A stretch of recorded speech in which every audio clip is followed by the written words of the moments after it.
पाव किलो रताळे स्वच्छ धुवून 2 भाग करून कुकरमध्ये ठेवून मीडियम फ्लेमवरती 4 ते 5 शिट्ट्या करून घ्यायच्या आहेत। कुकर पूर्ण थंड झालेला आहे।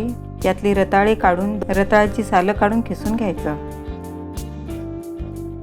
आवडीप्रमाणे मिरची अद्रक बारीक करून रताळ्याच्या मिश्रणात टाकून घ्यायचं। 2 टेबलस्पून भाजून सालं काढलेले शेंगदाण्याचं कूट, सेंदव मीठ, लिंबाचा रस टाकून मिक्स करून घ्यायचं।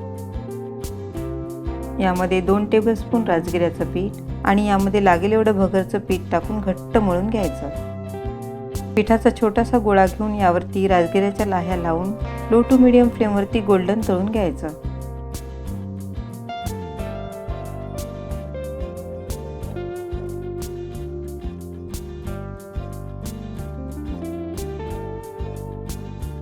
मस्त टेस्टी क्रिस्पी उपवासासाठी रताळ्याचे कटलेट्स तयार आहेत। लाईक, शेअर आणि सबस्क्राईब करायला विसरू नका।